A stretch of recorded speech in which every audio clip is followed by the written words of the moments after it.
یعنی نبی اکرم صلی اللہ علیہ وسلم سے تقریباً 1200 برس قبل کی شخصیت ہے سقراط، افلاطون، ارسطو.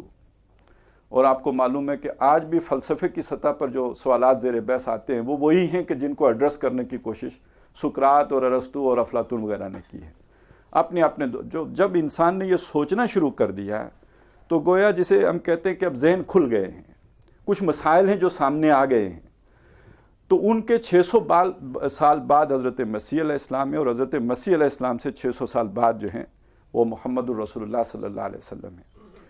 تو گویا نہ صرف وہ سوالات زیر بحث آ چکے تھے بلکہ ان کو چباتے ہوئے یا چیو کرتے ہوئے بھی نو انسانی کو اب 1200 برس ہونے کو آ گئے تھے.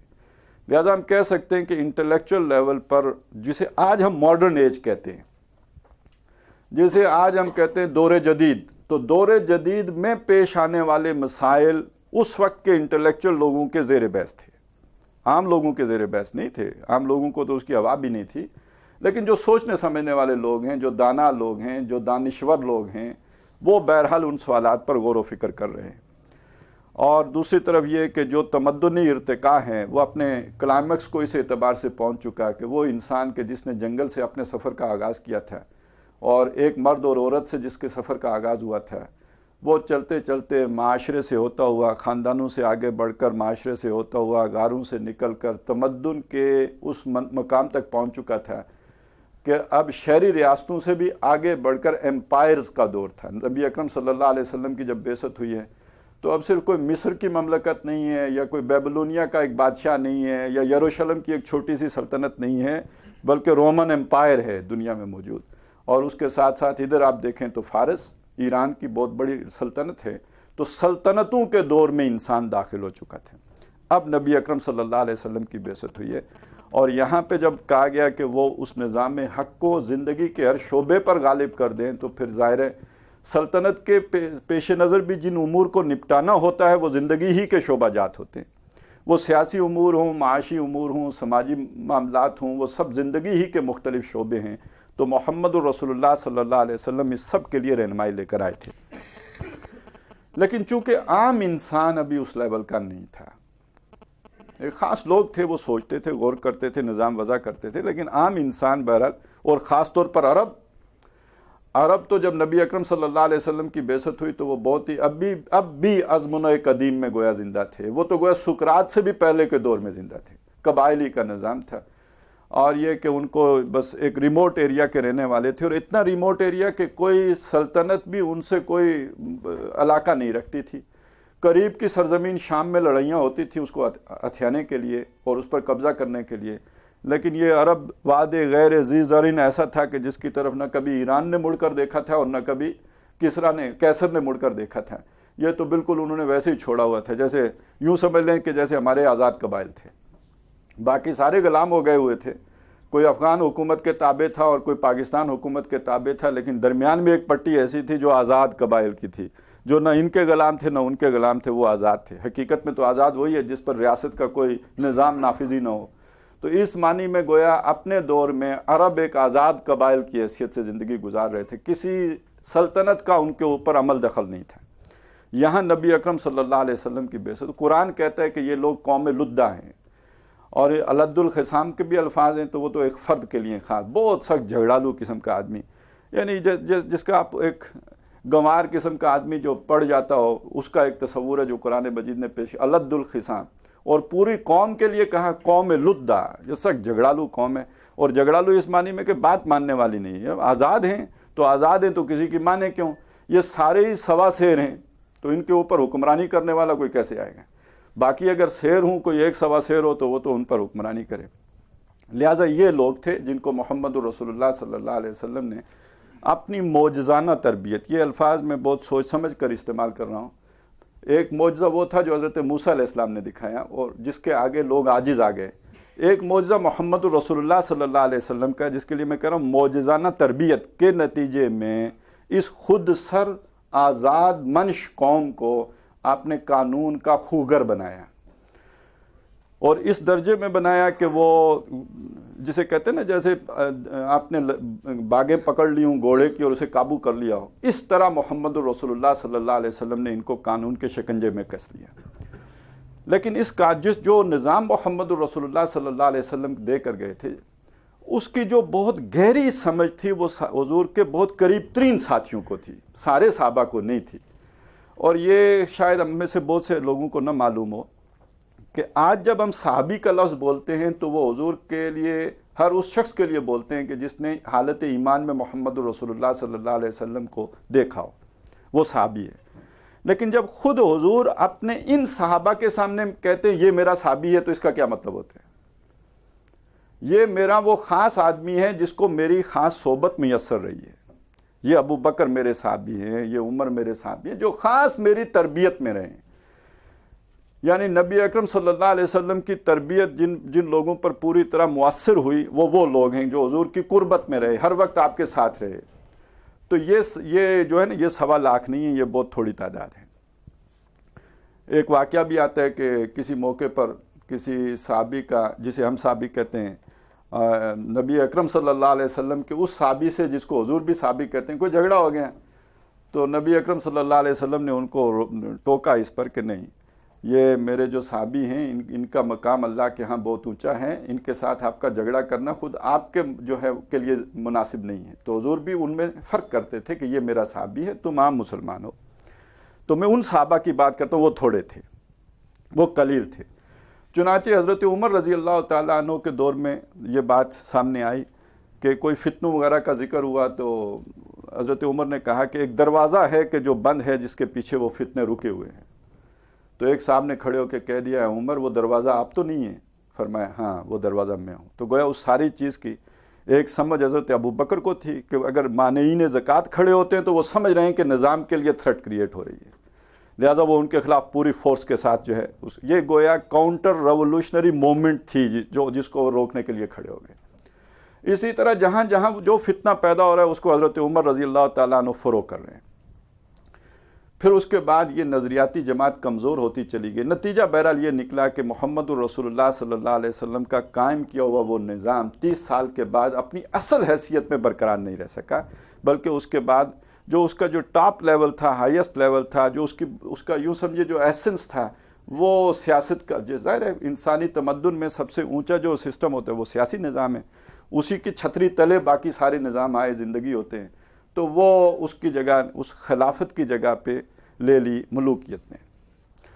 یہ اتنی بڑی حقیقت ہے، تاریخی طور پر بھی حقیقت ہے، اور خود نبی اکرم صلی اللہ علیہ وسلم کی احادیث کے حوالے سے بھی حقیقت ہے کہ آپ نے فرمایا تکون النبوۃ فیکم، اور اس کے بعد ثم تکون خلافۃ علی منہاج النبوۃ، اور پھر خلافۃ علی منہاج النبوۃ کے بعد ثم تکون ملکن عاضن، کاٹ کھانے والی بادشاہی ہوگی۔ تو یہ گویا خلافت کاٹ کھانے والی بادشاہی میں بدل گئی۔ لیکن یہ خلافت کا لفظ مسلمانوں میں اتنا کثیر الاستعمال تھا کہ وہ کاٹ کھانے والی بادشاہی کے لیے بھی خلافت ہی کا لفظ چلتا رہا۔ بس یہ فرق کر لیا گیا کہ وہ جسے ہم خلافت علی منہاج النبوۃ کہتے ہیں، جو حدیث میں جس کے لیے خلافت علی منہاج النبوۃ کے الفاظ آئے، اسے کہا گیا کہ وہ خلافت راشدہ ہے، اور اس کے بعد والی کو جس کو کہ حدیث میں ملکن عاضن کہا گیا تھا، اس کو کہا گیا یہ خلافت ہے۔ گویا وہ صرف اس کی صفت ہٹ گئی راشدہ والی، باقی چیز وہی رہی۔ پھر اس کے بعد ہمارا سفر اس اعتبار سے، یعنی اسلام کے نظام عدل کے اعتبار سے روبہ زوال شروع ہو گیا، یعنی بجائے اس کے کہ ہم عروج کی طرف جاتے اور جو زمانہ ترقی کر رہا ہے اس کے ساتھ قدم ملا کے چلتے اور اس عدل کو اس کے مساوی لے کے چلتے، ہم روبہ زوال ہوتے چلے گئے۔ اس اعتبار سے یہ نہیں کہ ویسے تو 400 سال ہماری سطوت، عظمت، شان، شوکت وہ برقرار رہی ہے، اس پر کوئی حرف نہیں آیا ہے، دنیا میں سپر پاورز تھے ہم، لیکن اب ہم لوگوں کے لیے ایک ہوتا ہے نا، جیسے مسیحا ہوتا ہے لوگوں کے دکھوں کا مداوع کرنے کے لیے، اور جیسے نبی اکرم صلی اللہ علیہ وسلم کی شان میں وہ گویا ایک ظالمانہ نظام لے کر چل رہے ہیں، یعنی اس کی جگہ پہ ایک امپیریلسٹ پاور بن گئے عرب۔ تو وہ گویا نظام پہلے عرب جو تھے ایک یوں سمجھ لیجئے کہ وہ ان کا ایک نظریاتی ایک معاملہ تھا، جو اب بدل گیا، جیسے دنیا میں طاقتور لوگوں کا طریقہ ہوتا ہے، ایک استبداد والا انداز وہ اختیار کر لیا گیا۔ پھر کیا ہوا کہ بہرحال تاریخ پہلے اب تو بہت تیز چلتی ہے، جیسے حضور نے فرمایا تھا آخری زمانے میں زمانہ جو ہے بہت قریب ہو جائے گا، اور فاصلے مٹ جائیں گے اور رفتار زمانے کی تیز ہو جائے گی. لیکن پہلے تاریخ کروٹ لیتی تھی. کسی سپر پاور کو ختم ہوتے ہوتے صدیاں لگ جاتی تھی. اب تو ایک رات سوتے ہیں، دوسری صبح اٹھتے ہیں تو معلوم ہوتا ہے کہ سوویت یونین ختم ہو گیا ہے، اب رشیا باقی رہ گیا ہے. اب تو معاملات بہت جلدی ہو جاتے ہیں، لیکن پہلے بڑا وقت لگتا تھا. تو بہرحال 400 سال تک اس عظمت و سطوت کے بعد پھر ڈہتے میں آخری بات عرض کر دوں کہ 1924 میں وہ خلافت جو علامتی قسم کی تھی اور ایک مرد بیمار یورپ کا اس کو لے کے چل رہا تھا، وہ بھی ایک نادان ترک کے ہاتھوں جو ہے اس کی قبا چاک ہو گئی. یہ علامہ اقبال کے الفاظ ہیں، چاک کر دی ترک ناداں نے خلافت کی قبا، سادگی اپنوں کی دیکھ اوروں کی عیاری بھی دیکھ. لیکن اب ذرا نوٹ کیجئے گا کہ جو دوسری طرف تاریخ کروٹ لے رہی تھی کہ وہ جو قدیم رومن امپائر تھی جو نبی اکرم صلی اللہ علیہ وسلم کے دور میں ڈارک ایج میں تھی، اس نظریے کی وجہ سے جو ابھی میں نے آیات آپ کو سنائی ہیں، کیونکہ انہوں نے اپنے اخبار اور اپنے روبان کو اللہ کے مقابلے میں رب بنایا ہوا تھا. اگر اللہ کے دین پر چل رہے ہوتے تو روشنی ہوتی، لیکن چونکہ وہ اخبار اور روبان کے کہے کو آخری بات سمجھتے تھے، لہذا اندھیرا تھا، ڈارک ایج. اور اسی وجہ سے فلسفے پہ بھی پابندی تھی، منطق پہ بھی پابندی تھی، سائنس پر بھی پابندی تھی. یہ یورپ ہے. لیکن نبی اکرم صلی اللہ علیہ وسلم سے 1000 سال کے بعد یورپ کا رینائنسنس ہوا ہے. اس میں ایک یا کی تحریک چلی ہے. وہ ایک علیحدہ کہانی ہے کہ کیسے چلی ہے، وہ بھی اپنی جگہ حقیقت ہے کہ یہ بھی در حقیقت محمد الرسول اللہ صلی اللہ علیہ وسلم ہی کی دین تھی کہ وہ لوگ کہ جنہوں نے اسپین فتح کیا، وہاں پہ انہوں نے یونیورسٹیاں قائم کی، ان یونیورسٹیوں کے ذریعے سے یورپ تک وہ علم پہنچا جس کو مسلمان بھلا رہے تھے.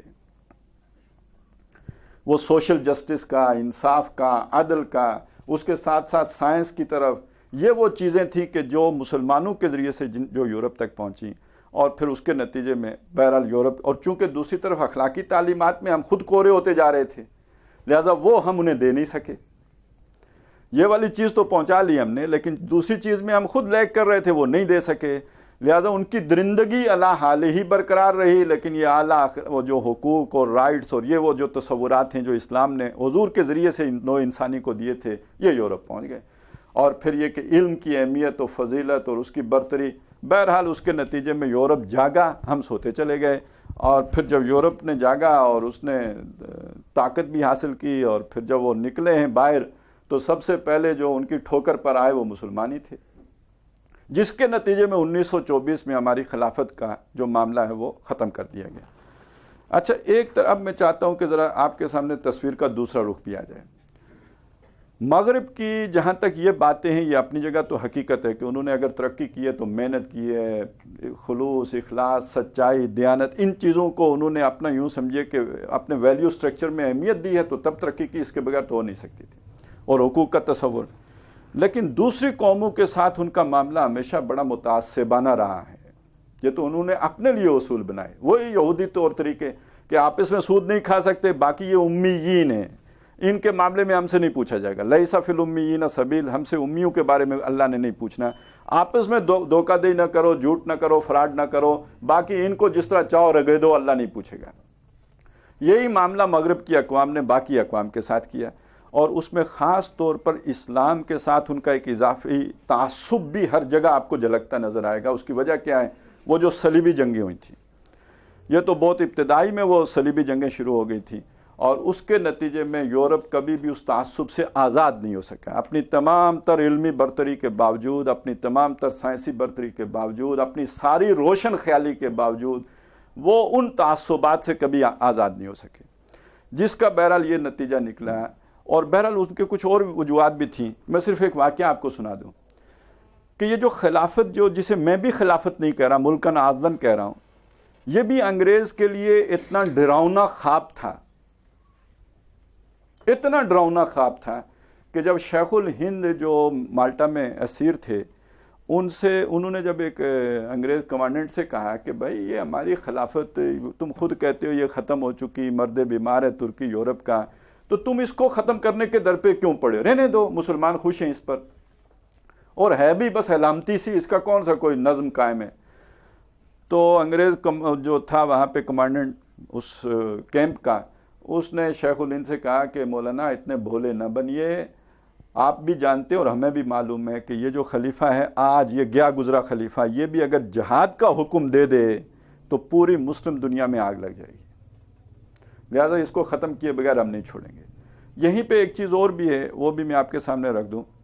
اب لگتا تو یہ ہے کہ سعودی عرب کے گرد بھی گھیرا تنگ ہو رہا ہے، لیکن سعودی عرب میں لا کر یہ آل سعود کو بٹھانے والے اور ان کو ایک خاص مسلک جو ہے اڑانے کے پیچھے بھی ایک خاص جو ہے وہ سوچ کار فرما تھی کہ وہ کام جو خلیفہ کر سکتا ہے وہ خادم حرمین شریفین بھی کر سکتا ہے۔ مسلمانوں کا جو تعلق مکے اور مدینے کا ساتھ ہے، مکے اور مدینے کی ان دو زیارتوں کا جو خادم ہوگا، اگر وہ اعلان جہاد کر دے تو وہی نتیجہ نکلے گا یا نہیں نکلے گا کہ جو خلیفہ کرے تو؟ لہٰذا ضروری ہوا کہ وہاں پر ایک اجنبی شخص لا کر ایسا بٹھایا جائے جس کا طور طریقے باقی مسلمانوں سے مختلف ہوں۔ اب یہ ساری چیز میں نے تو ایک جملے میں کہہ دی، اگر آپ نے سمجھنی ہو تو وہ جو لارنس آف عربیہ آیا تھا اور جو لارڈ ہمفرے کے جو انکشافات ہیں، اگر کبھی وہ پڑھنے کا موقع ملے تو یہ ساری چیز آپ کے سمجھ میں آئے گی کہ یہ بہت ہی یعنی سوچ سمجھ کر یہ سیٹ اپ لایا گیا تھا۔ اب اس میں کچھ اور مشکلات ہیں جس کے نتیجے میں اسے ختم کرنے کے در پہ ہوگا کیا وہ بعد میں دیکھیں گے، لیکن یہ کہ اس وقت کی صورتحال یہ ہے۔ یہ کچھ میں نے پس منظر آپ کے سامنے تمہیداً عرض کیا ہے کہ یہ ساری چیزیں آپ کے سامنے رہیں گی تو وہ جو طالبانائزیشن یا اسلامائزیشن ہم جس پر غور کرنا چاہ رہے ہیں وہ ہماری کچھ سمجھ میں آئے گا۔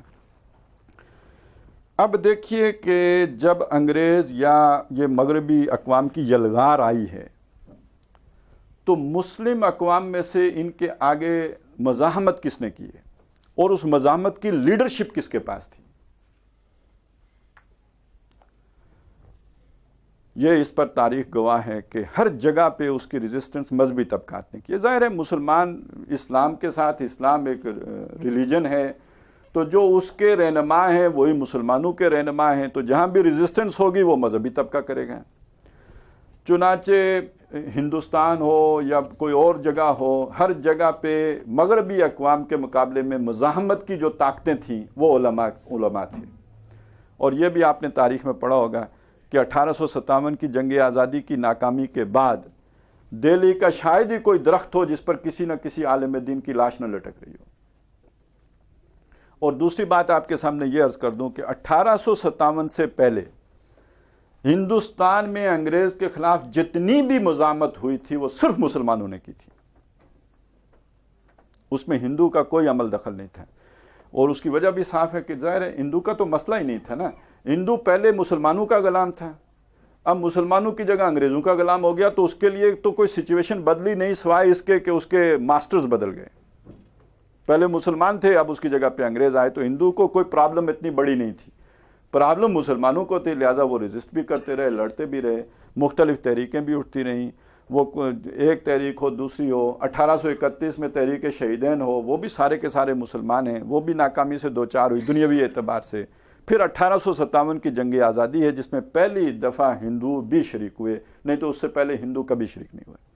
لیکن 1857 کی جنگ آزادی جو بھی مقامی لوگ تھے، اب میں مسلمان نہیں کہہ رہا، مقامی لوگ کہہ رہا ہوں، ہندوستانی جو تھے وہ اپنا مقصد حاصل کرنے میں کامیاب نہیں ہوئے، بلکہ وہ بہت سے اعتبارات سے کاؤنٹر پروڈکٹیو ثابت ہوئی، اس اعتبار سے کہ اس سے پہلے بہرحال ایک علامتی بادشاہ تو دہلی میں موجود تھا، اب انگریز نے باقاعدہ اپنی قلمرو میں ہندوستان کو شامل کر لیا اور یہاں ملکہ برطانیہ کا آرڈر جو ہے وہ نافذ ہونا شروع ہو گیا۔ جو آج ہم چاہ رہے ہیں کہ قبائلی علاقوں میں ہو رٹ آف دا گورنمنٹ، تو گویا ملکہ برطانیہ کے رٹ ہندوستان پر قائم ہو گئی 1857 کی جنگ آزادی کے بعد۔ اب مسلمانوں کے بڑوں نے سر جوڑا ہے اور اس کے بعد گویا وہ اس نتیجے پہ پہنچے۔ اب بہت تلخ بات ہے جو شاید بہت سے حضرات کو پسند نہ آئے، لیکن حقیقت ہے کہ ہمارے ہاں ہندوستان میں ایک فتویٰ دیا تھا غلام احمد قادیانی نے کہ اب دین کے لیے قتال کرنا حرام ہے، نہیں کیا جا سکتا۔ لیکن آپ باقی پالیسیز دیکھ لیجئے، باقی کسی نے فتویٰ نہیں دیا کہ حرام ہے، لیکن عملاً سب نے وہ پالیسی اختیار کی کہ گویا فیزیبل نہیں ہے۔ بس اتنا سا فرق ہے، اس نے تو حرام ہونے کا فتویٰ دے دیا کیونکہ وہ تو نبی بن کے آیا تھا نا، جھوٹا ہی تھا، لیکن نبی تو یا تو حلال کہے گا یا حرام کہے گا، تو اس نے تو کہا حرام ہے۔ لیکن باقی جو بھی اب تحریکیں اٹھ رہی ہیں گویا وہ قتال کو فیزیبل نہیں سمجھ رہی ہیں۔ 1857 اور 1867 میں دارالعلوم دیوبند کی بنیاد رکھی جا رہی ہے، اور دارالعلوم دیوبند کی بنیاد رکھنے کے پیچھے سوچ کیا ہے؟ مولانا مناظر احسن گیلانی رحمۃ اللہ علیہ کی کتاب موجود ہے، التذکیر بسورۃ الکہف، اور سورۃ الکہف کے حوالے سے وہ کہتے ہیں کہ جیسے وہ اصحاب کہف نے بادشاہ کی یلغار سے بچنے کے لیے اپنے آپ کو غار میں جو ہے وہ محفوظ کر لیا تھا، یہ مدرسے اب ہماری غاریں ہیں۔ یعنی اعلان ہو رہا ہے کہ در حقیقت اب انگریز کا ہم مقابلہ میدان میں نہیں کر سکتے، ہم تو اب اپنے دین کو بچا سکتے ہیں غار میں گھس کر، کھڑے ہو کے مقابلہ کرنے کی گنجائش ہی نہیں ہے۔ فرق صرف اتنا ہے کہ یہ مدارس ہماری وہ غاریں ہیں، اور یہ بہرحال اپنی جگہ پہ حقیقت ہے کہ آپ پچھلی یہ جو 150 سال کی تاریخ اٹھا کے دیکھ لیں تو دین کی اگر کچھ حفاظت ممکن ہو سکی ہے تو انہی غاروں کے طفیل ہو سکی ہے۔ یہ سوچ سمجھ کر، یہ حادثہ نہیں ہے، سوچ سمجھ کر حکمت عملی بنائی گئی تھی۔ اس یلغار کا ہم اب مقابلہ نہیں کر سکتے سوائے اس کے کہ ہم اس طرح کے مدارس بنا کر انہیں اصحاب کہف کی غار قرار دے کر اس تہذیب سے، اس تمدن سے، اس دنیا سے، اس جدید دور سے منہ موڑ کر، کٹ کر، علیحدہ ہو کر ہم اپنی ایک دنیا بسائیں۔ اور 1876 میں علی گڑھ کی بنیاد پڑ رہی ہے۔ اچھا، یہ تاریخی طور پر ایک بڑی عجیب بات ہے کہ مسلمانوں کے سواد اعظم کا کیا مطلب ہوتا تھا، جسے ہم آج مین سٹریم کہتے ہیں نا، یہ سواد اعظم ہے۔ تو مین سٹریم مسلمان کون ہوتے تھے؟ یہ علماء اور ان کے پیروکار۔ لیکن یہ 1857 کی جنگ آزادی کے بعد آہستہ آہستہ دھیرے دھیرے دھیرے دھیرے دھیرے دھیرے یہ علماء کٹ کے علیحدہ ہو گئے، یہ گویا جدید دور کے معتزلہ ہو گئے، کنارہ کش، اور مین سٹریم مسلمان وہ ہو گئے۔ اب اصل میں اس طرح کے جملے بھی سننے کو ملتے ہیں نا کہ مدارس کو مین سٹریم میں شامل کریں، تو گویا جو مین سٹریم تھے وہ معتزل ہو گئے، اور مین سٹریم ایک نئی شے بن گئی، سواد اعظم ایک نیا بن گیا۔ یہ سواد اعظم کدھر سے بنا؟ 1876 میں علی گڑھ کی بنیاد پڑی ہے، اور اس کے پیچھے بھی ایک سوچ ہے، ایک مکمل سوچ ہے، اور یہ بھی ایک تلخ بات ہے۔ ٹھیک ہے، ہماری اپنی ایک سوچ ہوگی، لیکن ایک سوچ دوسری بھی چل رہی ہے، یہاں حکمران انگریز ہے، اس کی سوچ کو بھی سامنے رکھیں۔ 1857 کی جنگ آزادی کے بعد انگریزوں نے ایک تحقیق کرنے کے لیے کمیشن بٹھایا لارڈ مکالے کی سرکردگی میں کہ دیکھو بھائی، یہ کیا بات ہے کہ رفٹ ختم ہو کے نہیں دے رہی، ہمیں یہاں پہ آئے ہوئے اتنا عرصہ ہوا، ہم نے اتنے اقدامات کیے باہمی اعتماد کو بڑھانے کے لیے، ہم نے انہیں پتی پلائی، پتہ نہیں کیا کیا کیا، پھر بھی یہ جو ہے ہمارے خلاف ہیں، تو پتہ چلاؤ کیا مسئلہ ہے۔ تو اس کمیشن نے جو فائنڈنگز دیں، دو باتیں کہی گئیں۔ نمبر ایک، کوئی مسلمان ان ایجوکیٹڈ نہیں ہے۔ اچھا، ایجوکیشن کا مطلب پڑھا لکھا ہونا نہیں ہے، ایجوکیشن کا مطلب یہ کہ اپنی تہذیب، اپنے تمدن، اپنے دین، اپنے نظریے، اپنے عقیدے سے واقفیت۔ تو کوئی مسلمان ناواقف نہیں ہے اپنے دین سے۔ اور دوسری بات یہ کہ کوئی مسلمان بیگر نہیں ہے، منگتا نہیں ہے۔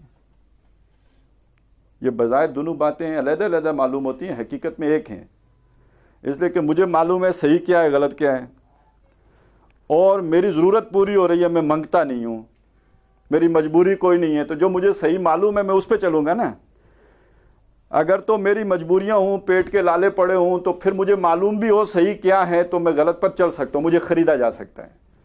لیکن جب میرے گھر میں دانے پورے ہیں اور مجھے معلوم بھی ہے کہ صحیح کیا ہے، تو نہ مجھے الو بنایا جا سکتا ہے اور نہ مجھے خریدا جا سکتا ہے، اس لیے کہ الو اس لیے نہیں بن سکتا کہ میں ایجوکیٹڈ ہوں، اور خریدا اس لیے نہیں جا سکتا کہ میری ضرورت پوری ہو رہی ہے۔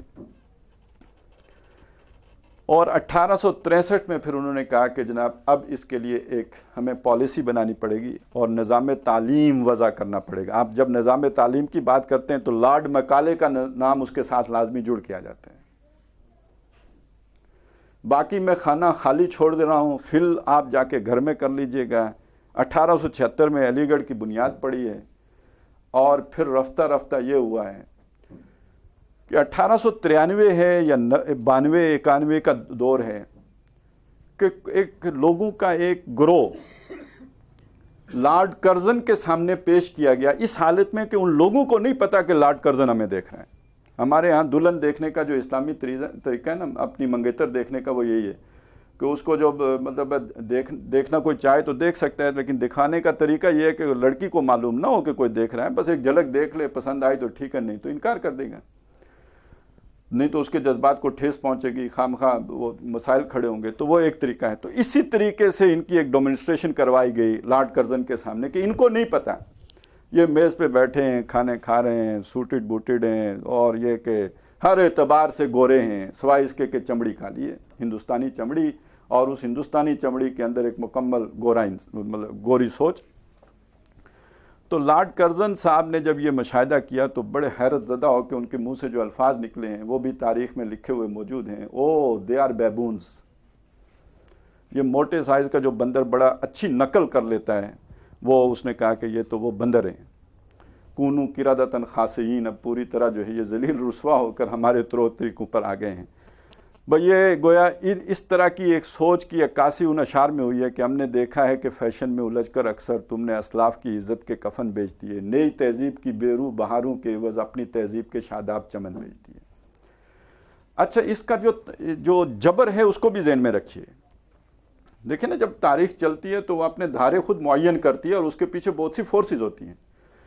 اب ایک دور وہ ہے جب آپ کا ایک نظام قائم ہے، اس نظام کے ساتھ جو پورا بیوروکریسی کا سسٹم ہے وہ آپ کا ایجوکیشن سسٹم اس کو سپورٹ کر رہا ہے. آپ نے فارسی پڑھی ہے تو سرکار کی زبان فارسی ہے.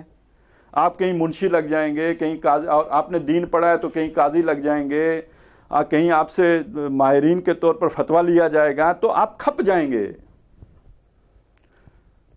لیکن اب جب نظام دوسرا آ گیا، فارسی کی جگہ انگریزی سرکاری زبان ہو گئی، تو اب پڑھو فارسی بیچو تیل. یہ اسی دور کا محاورہ ہے نا. پہلے بندہ جو فارسی پڑھ گیا اب اس کے واری نیاری ہو گئے، اب تو وہ کھائے گا پیے گا عیاشی کرے گا، سرکار کا نوکر ہوگا. لیکن جب نظام بدل گیا اب یہ ہے کہ فارسی پڑھے گا تو تیل بیچے گا، نوکری تو نہیں ملنی فارسی کی بنیاد پہ، وہ تو انگریزی پڑھے گا تو نوکری ملے گی. اور پہلے اگر اس نے کوئی دین کا علم حاصل کر لیا تھا، مفتی ہو گیا تھا یا قاضی بننے کے قابل ہو گیا، ٹھیک ہے، عدالت شرعی موجود ہے، وہاں جا کے فتوے دے گا، فیصلے کرے گا، جج لگ گیا ہے تو اور بڑی بلا بن گیا ہے. لیکن اب جب انگریز کا قانون آ گیا تو وہ پڑھا کرے فتویٰ، اور اگر کوئی مانگے گا بھی اس سے فتویٰ تو مفت، کیونکہ فتویٰ مانگنے تو اب غریب جائے گا اور اس کے پاس اس کو دینے کے پیسے تو نہیں ہے کہ جناب ہاں میری بیوی کو طلاق ہوئی ہے کہ نہیں ہوئی ہے، وہ کہے نہیں پہلے فیس نکالو، تو پھر کیا وہ بیچارہ وہ مہر پہلے دے یا فیس پہلے دے. تو یہ اب جب یہ دور آ گیا تو اس میں اگر آپ نے سروائیو کرنا ہے تو نیچرلی آپ اس طرف جائیں گے کہ جو آپ کی سروائیول کے لیے ضروری. بلکہ مجھے اس سروائیو کے لفظ سے ایک شعر یاد آ رہا ہے، پتہ نہیں صحیح پڑھ بھی سکوں گا یا نہیں. حفیظ جلندری کا شعر ہے، مجھے مسجد سے مکتب کی طرف تقدیر نے کھینچا، مجھے مسجد سے مکتب کی طرف تقدیر نے کھینچا، تنازع للبقا کی آہنی زنجیر نے کھینچا. تو یہ ایک حفیظ کی تاریخ نہیں ہے، یہ ہماری انٹیلیجنسیا کی تاریخ ہے کہ آپ اگر کچھ بن سکتے ہیں تو اب آپ مسجد میں رہ کے تو تنازع للبقا کی جنگ نہیں لڑ سکتے. آپ کو وہ جنگ لڑنے کے لیے مسجد سے نکل کر مکتب اصل میں اسکول اور کالج اور اس کے لیے استعمال ہوتا تھا، اب آپ کو ادھر جانا ہوگا. تنازع للبقا کی آہنی زنجیر نے کھینچا. اب یہ جو لوگ تیار ہوئے، یہی بعد میں پھر بابو بنا ہے، بہت یہ 1918-20 کے قریب جا کے وہی بیبونز بدل کے بابو ہو گیا. اور پھر وہ کتنا آئیڈیلائز ہوا، کتنا گلیمرائز ہوا. یعنی وہ ان پڑھ مائیں بھی اپنے ان پڑھ بیٹے جس کو پڑھانے کا کوئی انتظام نہیں تھا اس کو نام بھی بابو رکھ دیتی تھی. اور پھر بابو سنی گڈی والا جو ہوتا تھا، تو یہ سارا اصل میں اس کو اتنا یعنی ایک خوبصورت بنا کے پیش کیا گیا. دوسری طرف کیا ہوا کہ بہرحال وہ اجنبی ہوتے چلے گئے. جیسے میں نے کہا نا، وہ معتزلہ جو اصل مین سٹریم تھی وہ معتزلہ گویا ہو گئے، اس اصل رو سے کٹ کر ایک چھوٹی سی رو کے طور پر باقی رہ گئے، اور وہ جامد سے جامد ہوتے چلے گئے. وہ زمانے کے ساتھ ہم آہنگ کیا ہوتے، زمانہ ہی ان کے ہاتھ سے جو ہے وہ طوطے کی طرح اڑ گیا تھا اور وہ دیکھتے رہ گئے، اور یہ جا وہ جا. یہ وہ دور ہے کہ مسلمانوں کی ایک نئی لیڈرشپ پیدا ہوئی ہے، بالکل نئی لیڈرشپ. اور یہ دونوں دو انتہائیں ہیں.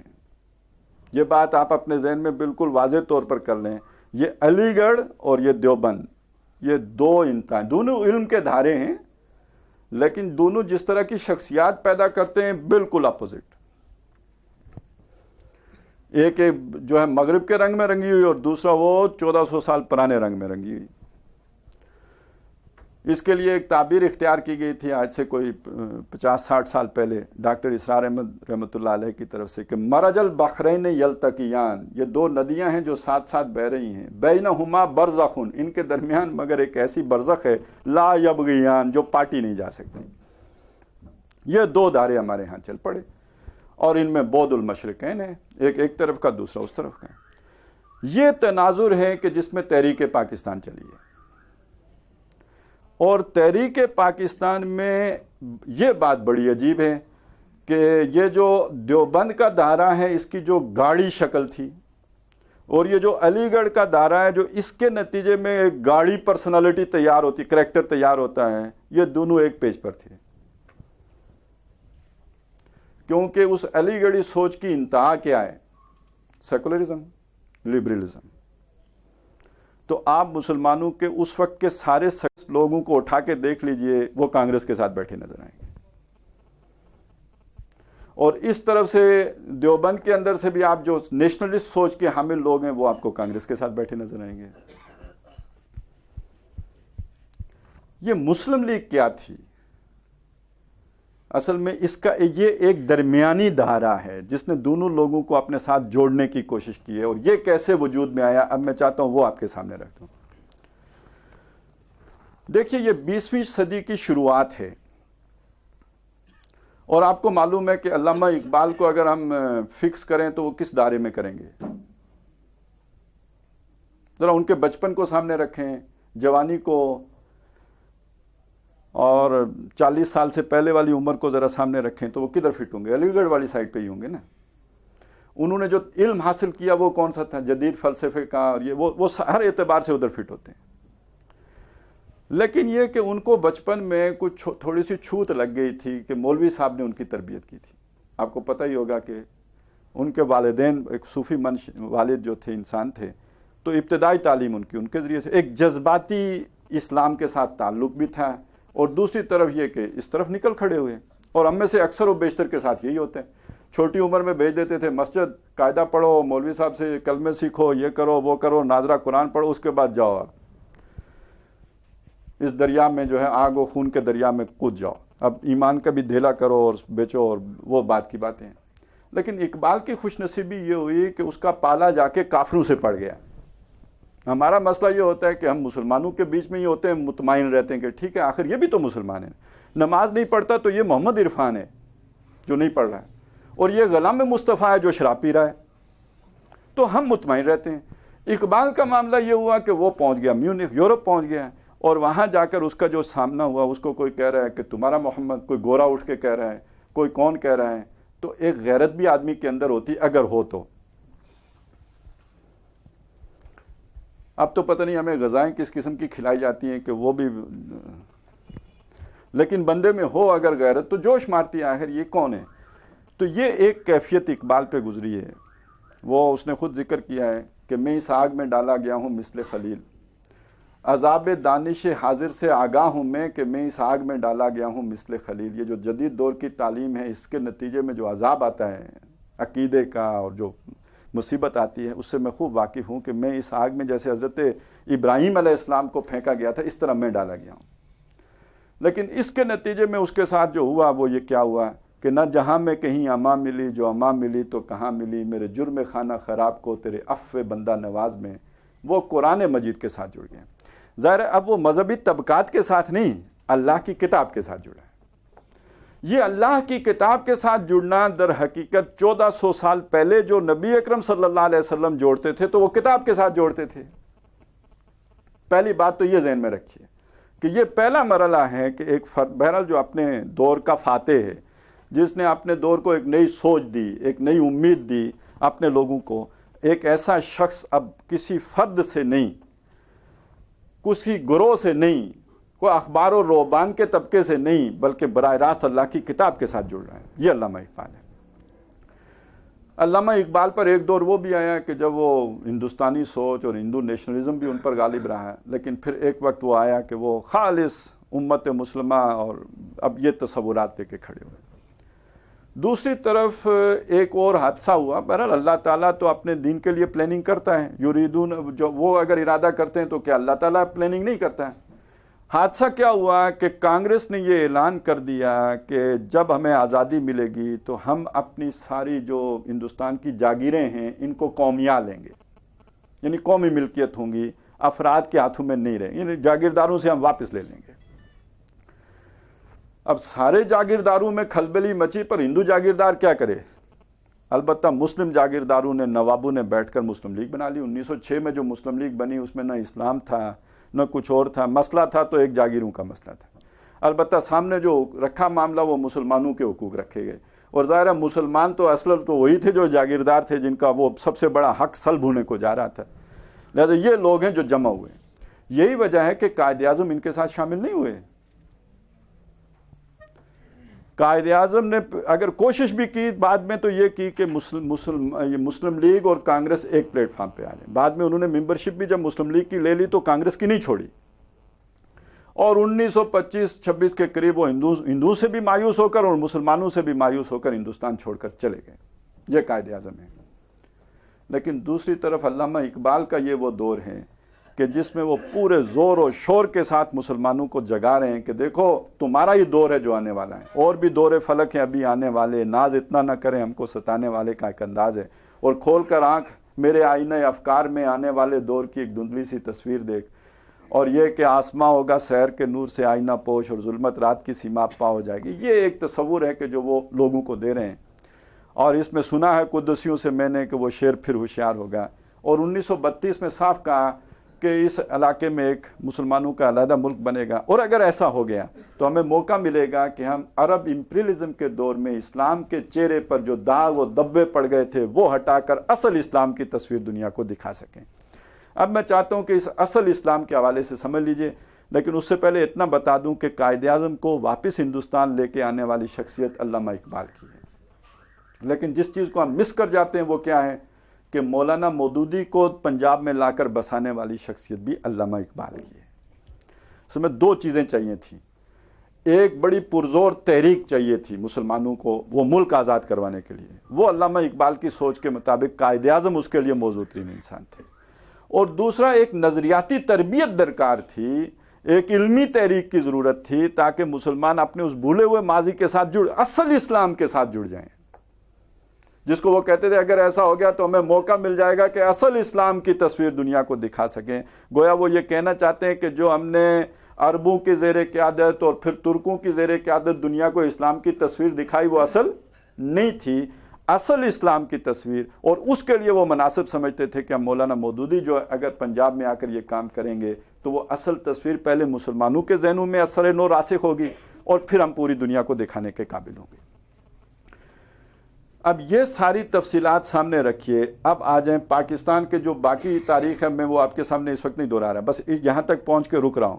اب میں چلنا چاہتا ہوں افغانستان، جہاں سے طالبانائزیشن اٹھی ہے۔ سب سے پہلے اس طالبانائزیشن کا آپ جینیسس معلوم کیجیے، یہ میں نے آپ کو اسلامائزیشن کا تو ایک آپ کے سامنے رکھ دیا ہے، طالبانائزیشن کی حقیقت کیا ہے کچھ چیزیں میں بیان کر چکا ہوں۔ ہمارے علماء جا کے مدارس میں بیٹھ چکے تھے اور اس معاملے سے وہ لا تعلق ہو چکے، دنیا اس سوچ کی جو خالص جماعت بعد میں حرکت کی صورت میں سامنے آئی ہے وہ تبلیغی جماعت ہے، جن کی بلا سے دنیا طے ہوتی ہے کہ بالا ہوتی ہے، کون جیتا ہے کون مرتا ہے ان کے اس سے کوئی بحث نہیں ہے، مسلمانوں کے ساتھ کیا ہوتا ہے کیا نہیں ہوتا کوئی پرواہ نہیں ہے، کہاں کس کی حکومت ہے کوئی فکر نہیں ہے۔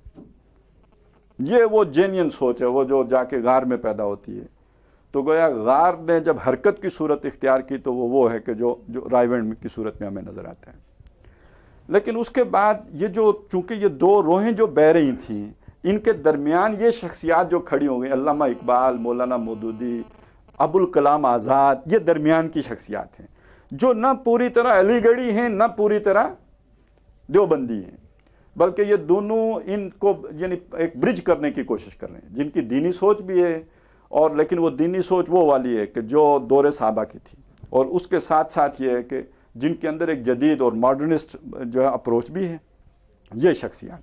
اور علامہ اقبال بھی اسی طرح کے تھے، لہٰذا انہوں نے دو شخصیات جمع کر دی، ایک طرف قائد اعظم اور دوسری طرف مولانا مودودی. لیکن یہ جو تحریک اٹھی ہے مولانا مودودی اور یہ ابوالکلام آزاد کی کوششوں کے نتیجے میں، اور اس میں علامہ اقبال کا بھی بڑا کنٹریبیوشن ہے، اس نے پوری مسلمان دنیا میں ہلچل پیدا کی. چنانچہ مصر میں اخوان اٹھے ہیں اسی سوچ کے ساتھ، ہمارا بھی کوئی نظام ہے، انگریزوں ہی کا نظام تو نہیں، ہمارا بھی کوئی نظام ہے. اسی کے سوچ کے ساتھ جماعت اسلامی ہے، اس سے پہلے حزب اللہ تھی. حکومت الہیہ کا کیا، اللہ کی حکومت کا کام کرنا ہے.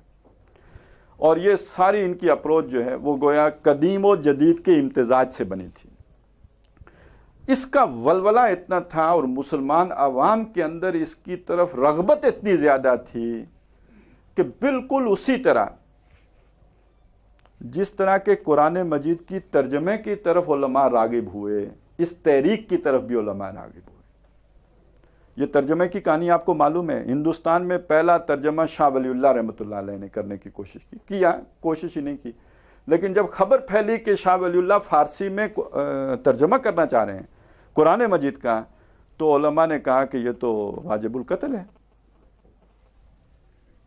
قرآن کا ترجمہ کرے گا، یہ تو واجب القتل ہے. اور بعض لوگ قتل کرنے کے لیے پہنچ بھی گئے، وہ اللہ کی طرف سے کوئی ایسا انتظام ہوا کہ وہ قتل کر نہیں سکے، وگرنہ کہ ترجمہ نہیں کر سکتے تھے، وہ قتل کر دیے جاتے. اور کچھ حضرات کی رائے تو یہ ہے کہ ان کی یہ رگیں جو ہیں یہ کاٹ بھی دی گئیں ہاتھ کی، تاکہ وہ لکھ نہ سکیں. یعنی ترجمہ کرنا ہی اتنا مشکل تھا. بہرحال انہوں نے کر لیا. پھر ان کے بیٹوں نے کیا، شاہ عبد القادر نے کیا، شاہ عبد العزیز نے کیا، شاہ رفیع الدین نے کیا. لیکن اس کے بعد پھر اور لوگ بھی کرنے لگ پڑے، اور اس لیے کرنے لگ پڑے کہ جب ایک مسلک کا کرتا ہے تو دوسرے کو بھی تو مقابلے میں آ کے کرنا پڑتا ہے. میں اپنی دکان پہ ایک سامان لے آؤں تو مارکیٹ میں جس نے ایگزسٹ کرنا ہے اس کو بھی تو لانا پڑے گا. تو یہ پھر ایک بہار آ گئی، پھر ترجمے بہت ہونے لگے. اسی طرح سمجھ لیجئے کہ ان چیزوں سے جن سے علماء کٹ چکے تھے، اس حد تک کٹ چکے تھے کہ جب مسلم لیگ والوں نے یہ باتیں کی کہ انگریز کے خلاف ہم نے جدوجہد کرنی ہے اور یہ وہ کرنا ہے، تو ایک بہت بڑے عالم دین نے یہ کہا کہ دیکھیں ہمیں انگریز سے چھیڑ چھاڑ نہیں کرنی چاہیے، اس لیے کہ انگریز نے یہاں ہمیں نماز روزے کی اجازت دی ہوئی ہے. جس پر علامہ اقبال نے وہ مشہور بات کہی تھی کہ ملا کو جو ہند میں ہے سجدے کی اجازت ناداں یہ سمجھتا ہے کہ اسلام ہے آزاد. تو اس حد تک سوچ گر چکی تھی. اب آپ دیکھیے کہ ایک طرف یہ جو افغانستان ہے یہ وہ علاقہ ہے جہاں پر سید احمد شہید گزرے تھے جس علاقے سے، تحریک شہیدین والے، اور دوسری طرف ان کے ساتھ جو لوگ آ کے جڑے ہیں وہ کون ہیں. یہ بہت اہم بات ہے. لیکن میں پہلے چاہتا ہوں کہ ذرا تھوڑا سا طالبان کا تعارف آپ کو کرا دوں کہ یہ نکلے کدھر سے، آئے کہاں سے، ٹپکے کدھر سے. 1979 سے کچھ عرصہ پہلے، اب چلیں یہ بھی بات آپ کو بتا دوں، بہت سے مغالطے ہیں، امید ہے کہ شاید اس سے میڈیا یہ چیزیں نہیں بیان کرے گا، وہ تو اپنی ایک طرف کی تصویر بیان کرتے ہیں.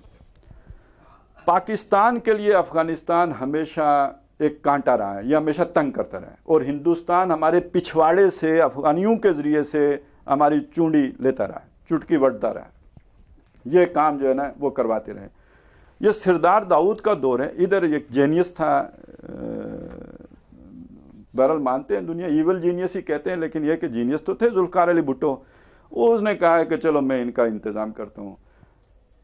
یہ قاضی حسین احمد صاحب ہو تو گئے ہیں، اللہ تعالیٰ ان کی مغفرت فرمائے. جب وہ جماعت اسلامی کے امیر منتخب ہوئے تھے تو خرم مراد صاحب نے ایک کتاب لکھی تھی انقلابی قیادت، اور اس میں یہ باتیں لکھی ہوئی موجود ہیں. وہ اب پتہ نہیں ملتی نہیں ہوگی، میرے پاس ہے. انقلابی قیادت کے نام سے خرم مراد صاحب کی کتاب تھی، جس میں انہوں نے لکھا کہ یہ بھٹو صاحب نے قاضی صاحب کو بھیجا کہ آپ جا کر یہ اسلامی موومنٹ لانچ کریں افغانستان میں.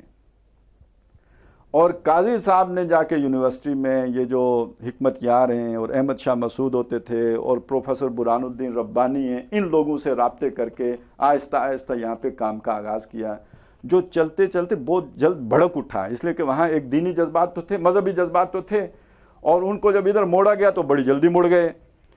چنانچہ سردار داؤد اور پھر یہ کرتے کرتے ان کے لیے اپنی حکومتیں بچانا، یہ سارے پرو رشین تھے، لہٰذا ان کو جب تحفظ کی ضرورت پڑی تو رشیا نے اپنی فوجیں داخل کر دی. 1979 میں جب رشیا اپنی فوجیں لے کر آ گیا تو اب جتنے بھی افغانستان کے علماء تھے انہوں نے بھی فتویٰ دے دیا کہ یہ ان کے خلاف جہاد فرض ہو گیا ہے.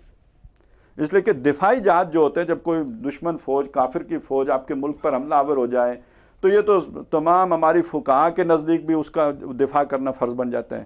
لہٰذا اب متفق کا فیصلہ آ گیا. اچھا، یہ بات بالکل غلط ہے کہ پہلے دن سے یہ امریکی جنگ تھی، ہرگز نہیں. انیشیٹو جیسے میں نے آپ کو بتایا بھٹو صاحب نے لیا، کوئی امریکہ اس میں شامل نہیں ہے. بڑھتے بڑھتے جب اس نے آگ لگا دی تو روس آ گیا تو پاکستان بھی بھونج کا رہ گیا. روس اس وقت جو شے تھی آپ کو پتہ ہے. اور دوسری طرف یہ کہ امریکہ نے تو سوچا بھی نہیں تھا کہ روس کو یہ افغانی روک لیں گے. اور ادھر لگ گیا مارشل لا. تو امریکہ اسی طرح ناراض تھا جیسے کہ پرویز مشرف کے مارشل لا سے ابتدا میں کلنٹن صاحب ناراض تھے. ہاتھ بھی نہیں ملایا تھا جب انڈیا کے دورے پر آئے تھے تو ناراض ہی واپس چلے گئے تھے. تو امریکہ نے ہماری امداد بھی بند کی ہوئی تھی. یہ وہ دور ہے جس میں افغان اپنے بل بوتے پر کھڑے ہوئے. اور اس دور میں ان کے پاس ڈھنگ کے کپڑے نہیں ہوتے تھے، پاؤں میں جوتیاں نہیں ہوتی تھیں، لیکن یہ کہ وہ اپنی وہ جو بھی درے کی بنی بندوقیں تھیں اس سے ٹھا کرتے رہے. اور کچھ عرصے کے بعد چونکہ بہرحال پاکستان کو خطرہ تھا کہ یہ گرم پانیوں تک آئے گا، ہمارے لوگوں نے بھی ان کو مدد دینی شروع کی. اور بہت عرصے بعد 1.5-2 سال بعد امریکہ کو لگا کہ یہ گھوڑا ایسا ہے جس پر اگر پیسے خرچ کیے جائیں تو ریس جیت سکتا ہے. چنانچہ اب وہ جو کارٹر صاحب تھے، اس کے بعد ریگن آیا تھا نا، تو اس نے ہمیں کوئی $40,000 کی امداد کی پیشکش کی.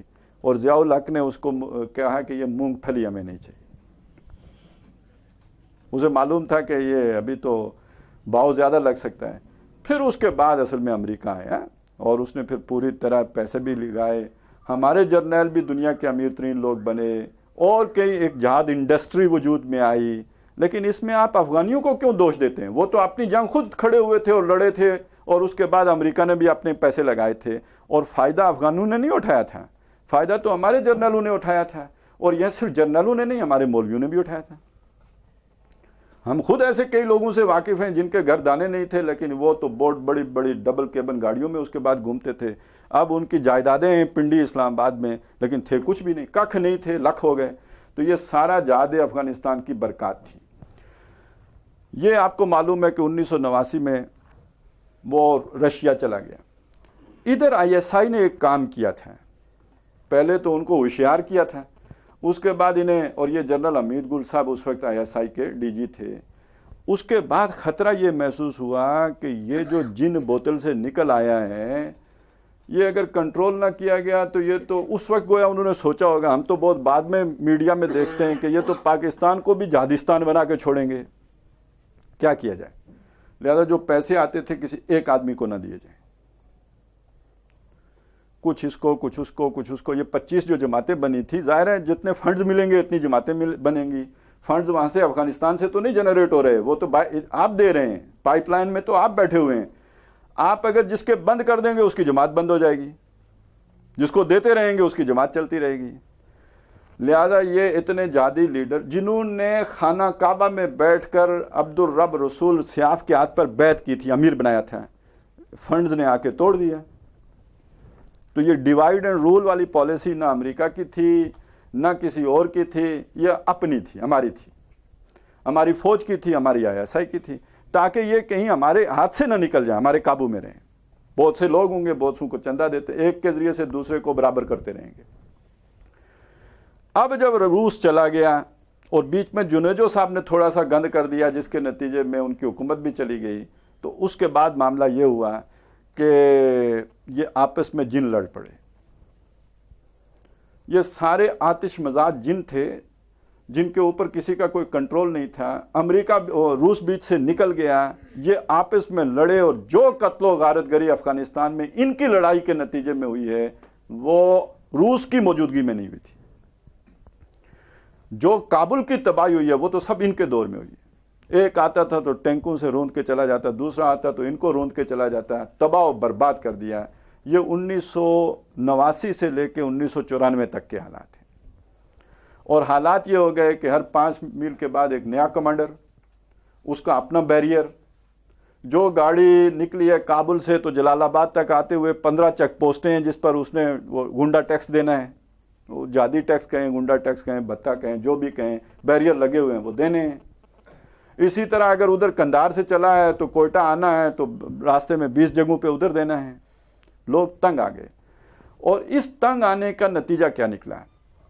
پہلی بات، جو لوگ کھاتے پیتے تھے، آسودہ حال تھے، پیسے والے تھے، وہ تو روس کے آتے ہی بھاگ گئے۔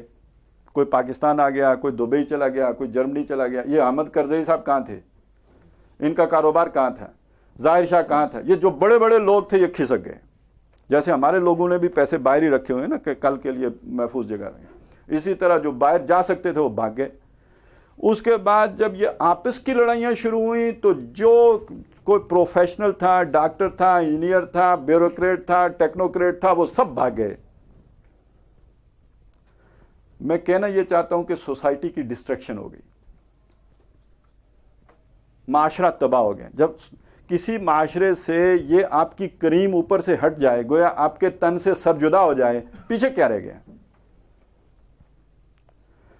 تو وہ ایک محاورہ ہے نا کہ وہ اندھو میں کانا راجا ہوتے ہیں۔ یہ ہے پس منظر جس میں طالبان طلوع ہوئے ہیں۔ یہ تھے کون؟ طالبان، طالب علم تھے۔ اوپر سے رہنما سارے بھاگ گئے، یہ نیچے والے اٹھے، اور کرتے کرتے کسی طریقے سے انہوں نے ایک دو کام ایسے کیے، کچھ ایک محلے میں امن ہو گیا، ایک گاؤں میں امن ہو گیا، 4 گاؤں میں امن ہو گیا۔ ادھر ہماری ISI کی بھی کوئی ضرورت تھی اور کوئی ضرورت امریکہ کی بھی تھی۔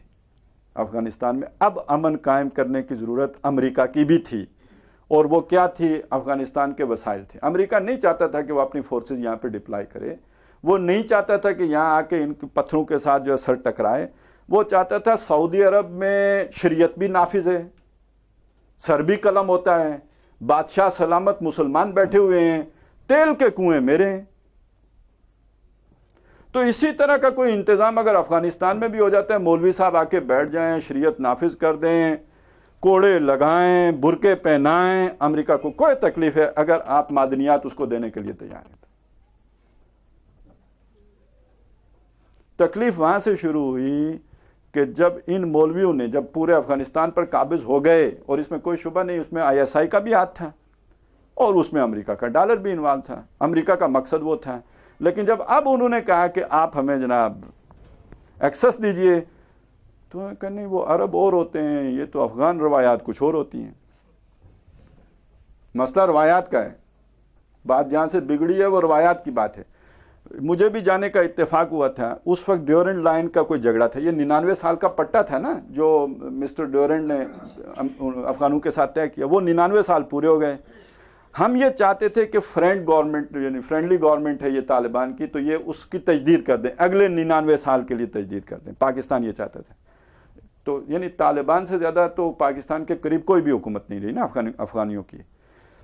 تو جب انہوں نے ان کے سامنے رکھا تو انہوں نے کہا بابا دیکھیں بس ٹھیک ہے یہ لائن رہے، لیکن آپ ہم سے معاہدہ سائن نہ کریں۔ افغان عوام یہ کہے گی کہ انہوں نے زمین بیچی ہے، یہ ہم نہیں کر سکتے۔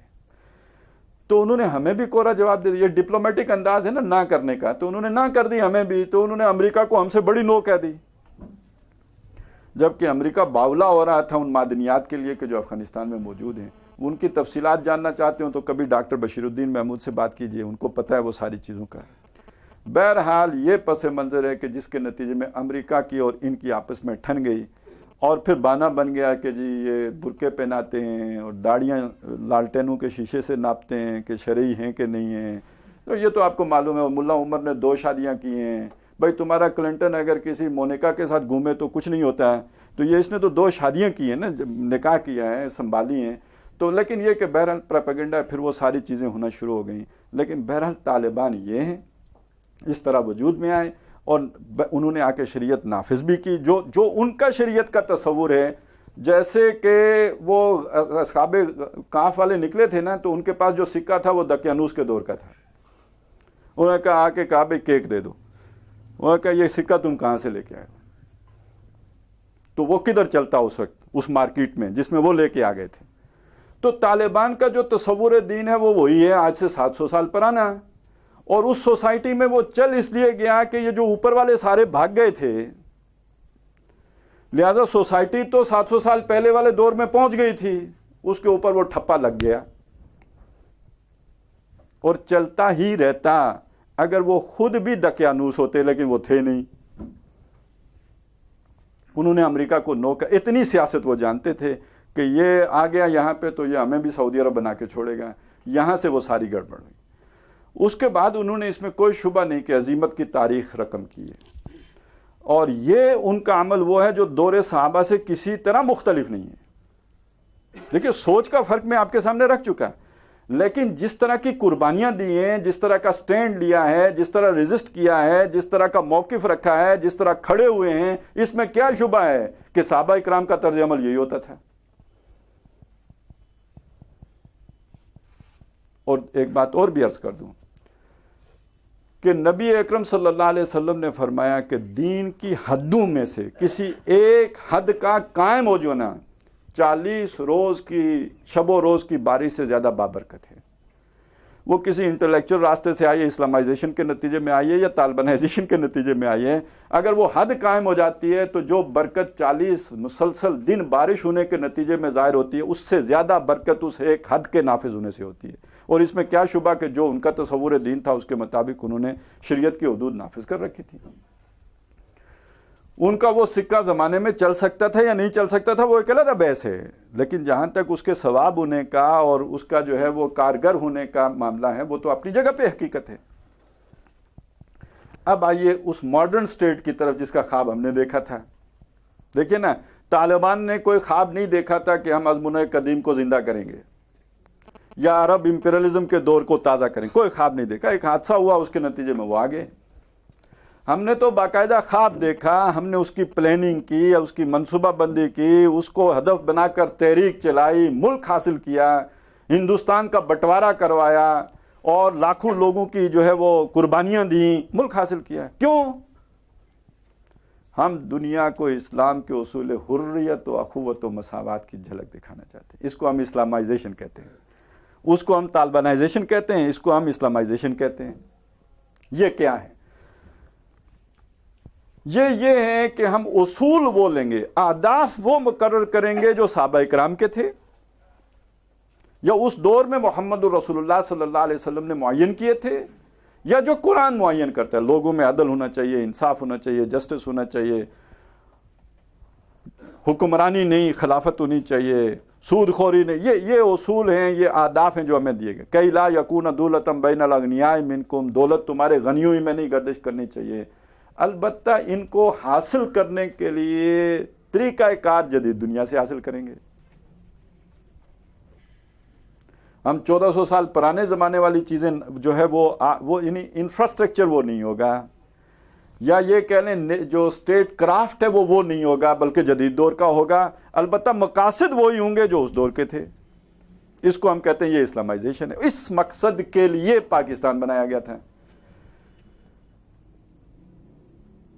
اور اس کا معاملہ یہ ہوا کہ آج سے 4-5 سال پہلے الطاف حسین نے انڈیا میں جا کے یہ بات کہی تھی نا کہ ہمارے بزرگوں نے غلطی کی تھی. بہرحال 65 سال کی تاریخ تو یہی بتاتی ہے. یہ خواب تھا، یہ پورا ہو ہی نہیں سکتا تھا. 65 سال کی تاریخ یہ بتاتی ہے کہ کانگریس میں رہ جانے والے علماء نے جو باتیں کہی تھی وہ سچی تھی. انہوں نے کہا تھا مسلمان کمزور ہوں گے، ہوئے کہ نہیں ہوئے. انہوں نے کہا تھا نا کہ اس کے نتیجے، یہ ابوالکلام آزاد نے کہا تھا 25 سال کے اندر اندر یہ ٹوٹ جائے گا. ٹوٹا کہ نہیں ٹوٹا؟ اور کس شان سے ٹوٹا. آج بھی وہ بنگالیوں نے آج ہمارا پرچم جلا دیا ہے، وہ جو کہ آپ نے عبد القادر ملا کی اس پہ احتجاج کیوں کیا ہے، قرارداد کیوں پاس کی ہے، اس کی مذمت کیوں کی ہے. کہاں گیا وہ ہماری آپس کا وہ بھائی چارہ، حریت و اخوت و مساوات؟ ناکامی اور کس شے کا نام ہے؟ یہ ایک تجربہ گاہ ہوگی. علامہ قائد اعظم نے کہا تھا کیا تجربے کر کے ہم نے دنیا کو دکھائے، کرپشن کے کر کے دکھائے، اور تجربہ گاہ ہم نے لٹیروں کی بنا دی. جو مقاصد پیش نظر تھے تو ان کو تو حاصل نہیں کر سکے، تو ناکامی اور کس بلا کا نام ہے؟ Failed state. تو جو کچھ ہوتا ہو دنیا کی تاریخ میں ہوتا ہوگا، لیکن سب سے پہلی بات یہ ہے کہ آپ نے کہا تھا کہ ہندوستان کے مسئلے کا حل یہ ہے. یعنی یہ جو ہندو اور مسلمان آپس میں لڑتے ہیں، اس مسئلے کا حل یہ ہے. تو کیا اس کے بعد لڑائی بند ہو گئی تو مسئلہ حل ہو گیا؟ نفرتیں ختم ہو گئیں تو کوئی بھی مقصد حاصل نہیں ہو سکا. نہ اسلام وہ والا آ سکا، نہ جو ہے وہ نفرتیں کم ہوئیں، نہ خون خرابہ رکا، نہ یہ کہ یہ خطہ ترقی کر سکا، نہ یہ کہ ہم اپنی جو قائد اعظم نے کہا تھا کہ ہماری اپنی ایک تہذیب ہے، اپنا ایک تمدن ہے، اپنی ایک ثقافت ہے، ہم آزادی کے ساتھ اس پر چلنا چاہتے ہیں. اب یہاں پہ جو ہے نا میراتھن ریسز ہم سے کروائی جا رہی ہیں اور وہ جبرن نافذ کی جا رہی ہیں، اور صدر پاکستان کہتا ہے کہ جناب جو نہیں دیکھ سکتا وہ آنکھیں میچ لے.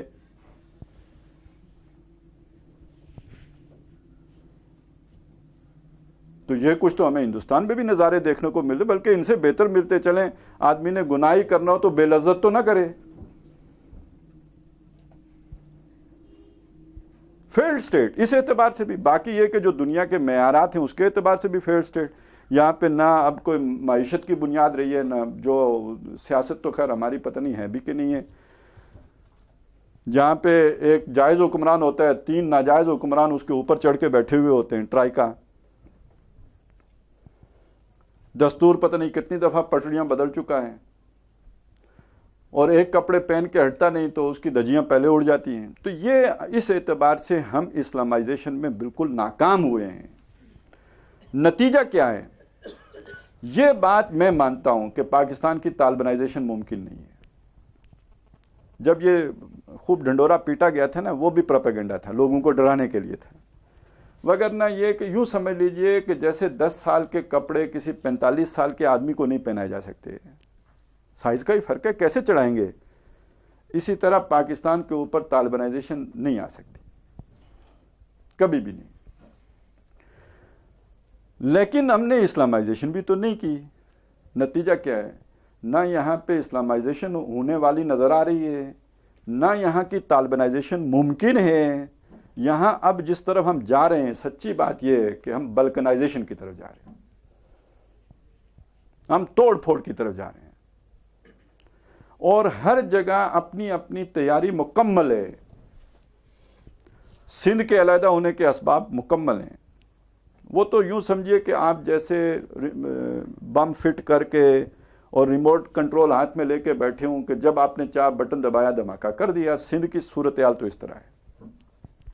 بلوچستان میں آپ کو معلوم ہے کہ آزادی کی تحریک چل رہی ہے، اور جو طریقہ ہم اس کے ساتھ اختیار کیے ہوئے ہیں وہی جو بنگلہ دیش والا ہے. مسنگ پرسنز ہیں، لوگوں کی لاشیں کٹی پھٹی مل رہی ہیں، ڈرل سے سوراخ کیے ہوئے مل رہی ہیں. اس سے تو یہ نفرتیں بڑھتی ہی ہیں، گھٹتی تو نہیں. خیبر پیکے میں جو کچھ ہو رہا ہے،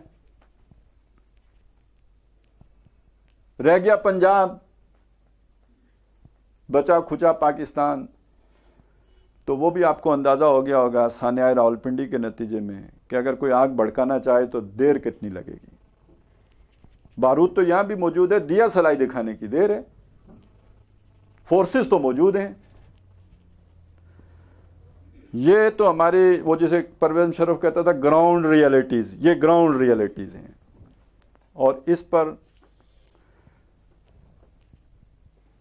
مزید یہ کہ ہمارے رہنما یہ ہیں کہ جن کا نہ کوئی ویژن ہے، نہ کوئی سوچ ہے، نہ کوئی ان کے پاس منصوبہ ہے، نہ اگر کوئی منصوبہ ہے تو اس منصوبے پر عمل درآمد کرنے کی صلاحیت ہے.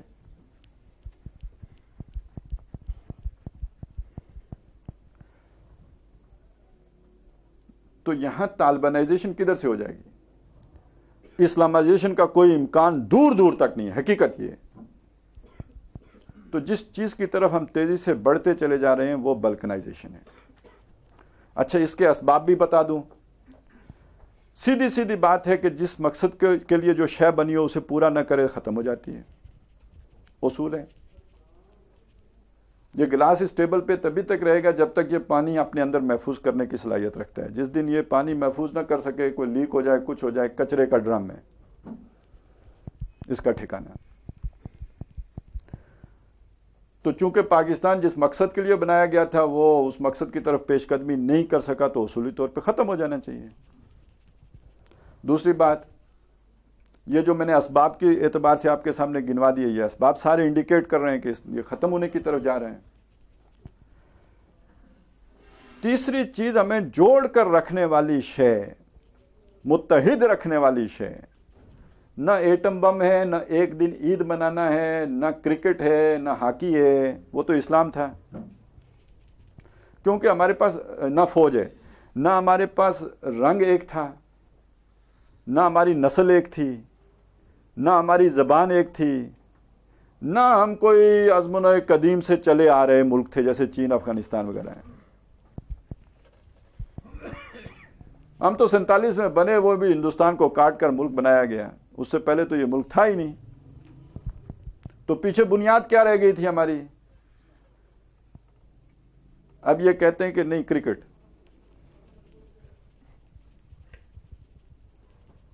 اور جب سے انہوں نے کرکٹ کو کہا ہے کہ جی ہمیں جوڑ کر رکھنے کی بنیاد ہے، تو اللہ نے ادھر بھی جناب ٹھا بھروانا شروع کر دیا. تو خوف تو جاتا رہا انڈیا. تو وہ دونوں چیزیں ختم ہو گئی. مثبت چیز تھی اسلام، وہ ہم نے کہا کہ میرے اسلام کو قصہ ماضی سمجھو، ہنس کے وہ مس بولی یعنی امریکہ، پھر مجھ کو بھی راضی سمجھو. اور دوسری شے تھی وہ خوف، وہ ہم نے نکال دیا. تو پیچھے اب ہمیں جوڑ کر رکھنے والی کوئی شے اور رہی نہیں تھی سوائے فوج کا ڈنڈا ہے کہ جو علیحدگی کی بات کرتا ہے اس کا حلیہ بگاڑ دیتے ہیں. اس لیے کوئی نہیں کر رہا. لیکن ڈنڈے کے زور پر آج تک کتنی دیر تک کوئی کسی کو متحد رکھ سکا ہے؟ پہلی بات. دوسری بات یہ ہے کہ یہ فوج بھی اصل میں اسلام سے اتنی دلیر کیوں ہوئی ہے جب سے ایٹمی بم بنا ہے؟ پہلے یہ ہوتا تھا نا کہ جی ہم نے اپنے جوانوں میں جذبہ جہاد برقرار رکھنا ہے، انڈیا اتنا بڑا ہے، لڑنا ہے تو توپ اس ٹینک کے نیچے لیٹنا ہے، تو اللہ رسول کو یاد رکھیں گے تو نیچے لیٹیں گے. اب انہیں پتہ ہے ہم نے ایٹم بم بنا لیا، لڑائی ہونی ہی نہیں ہے. لہٰذا یہ کہ اب کیا ضرورت ہے ہمارے کیمپوں میں مسجدوں کی اور داڑھی والے افسروں کی، اور یہ ان کو چھٹی دو، بھگاؤ. اور ہر سال ایسا واقعہ کر دو کہ جو اس طرح کے باغی قسم کے لوگ ہیں وہ ریزائن کریں، جائیں. ہماری فوج پاک ہو، پاک فوج ہے، اس سوچ سے پاک ہو جائیں. لیکن یہ کہ اس سب کے نتیجے میں ہونا کیا ہے؟ خود غرض آدمی، پیٹ کا پجاری آدمی، کسی کا وفادار نہیں. آج 70,000 کے لیے اگر دین بیچے گا تو کل 90,000 کے لیے ملک کا بھی سودا کر دے گا. وہ تو کرائے کا ٹٹو ہے، کرایہ دو سواری کرو. تو پھر بنیاد کیا رہی؟ اور پھر جس پوری مشینری کی بنیاد ایک آدمی پر ہو، وہ جتنی نیک ہو، آپ کا انجن بڑا جو ہے وہ 3200 سی سی کا ہے، آپ کا گیئر بڑا اچھا ہے، سب کچھ بہترین ہے، آپ کا سٹیئرنگ فیل ہو جائے تو جتنی ریس دو گے اتنی زور سے جا کے ٹکراؤ گے. تو ایک اوپر بیٹھا ہوا آدمی، صرف جسٹ ون مین، اس کو قابو کرنا کیا مشکل. وہ بھی ہماری سوسائٹی کا، ہمارے معاشرے کا ہی کوئی فرشتہ تو ہے نہیں. اس کو بلیک میل کیا جا سکتا ہے، اسے مجبور کیا جا سکتا ہے، اسے خریدا جا سکتا ہے، پھر اس کے آرڈرز ہیں. اور آج آپ کہانی پڑھیے جا کے جنرل شاہد عزیز کی، تو پتہ چلتا ہے کہ ایک پرویز مشرف صاحب تھے جنہوں نے سب کو الو بنایا ہوا تھا. تو کوئی اور کیوں نہیں کر سکتا؟ لہٰذا اس اعتبار سے ہمارے سامنے سوائے بلکنائزیشن کے کوئی طالبانائزیشن کا یہاں امکان نہیں، دور دور تک امکان نہیں، اور اسلامائزیشن کا بھی دور دور تک امکان نہیں. اگر کچھ نظر آ رہا ہے تو وہ صرف تباہی ہے، ٹوٹے ہونا ہے، بکھرنا، مزید بکھرنا ہے. اب اس میں بچاؤ کا راستہ کیا ہے؟ دیکھیے جی، دو چیزیں ہیں. ایک چیز یہ ہے کہ ہم توبہ طائب ہو کر جس مقصد کے لیے یہ ملک حاصل کیا تھا، بڑی عجیب بات ہے. دیکھیے، میں آخرت میں بھی کامیاب تبھی ہو سکتا ہوں قرآن کی روح سے کہ میں وہ جد و جہد کروں جو قرآن مجھے بتا رہا ہے. اور عجیب بات یہ کہ وہ بالکل وہی ہے جو میرے ملک کی ضرورت بھی ہے. اس ملک کو اسلام بچا سکتا ہے. قرآن کہتا ہے اسلام کے لیے جد و جہد کرو. گویا میں اگر اسلام کے لیے جد و جہد کرتا ہوں تو ایک ہی وقت میں اپنی آخرت بھی بنا رہا ہوتا ہوں، اور اسی وقت میں اپنے ملک کو بچانے کی جد و جہد بھی کر رہا ہوتا ہوں. میں ایک قومی اور ملی فریضہ بھی ادا کر رہا ہوتا ہوں اور دینی فریضہ بھی ادا کر رہا ہوتا ہوں. اور اسی وقت اگر میں اسلام سے غداری کر رہا ہوں، بے وفائی کر رہا ہوں، تو در حقیقت ٹھیک یہ وہی وقت ہوتا ہے جب میں اپنے ملک کی بنیادوں پہ بھی تیشہ چلا رہا ہوتا ہوں. تو ایسی خوش نصیب قوم تو شاید دنیا میں اور کوئی بھی نہ ہو۔ ایک مسلمان جو امریکہ میں رہ رہا ہو، وہ جب دین کا کام کر رہا ہوتا ہے تو امریکہ کی دشمنی کر رہا ہوتا ہے۔ ایک ہندوستانی مسلمان جب دین کا کام کرے گا تو وہ ہندوستان کی جڑوں پہ تیشہ چلا رہا ہوگا۔ یہ تو صرف ہماری خوش نصیبی ہے کہ ہم دین کا کام کریں تو اپنے ملک کی بھی تعمیر کر رہے ہوتے ہیں۔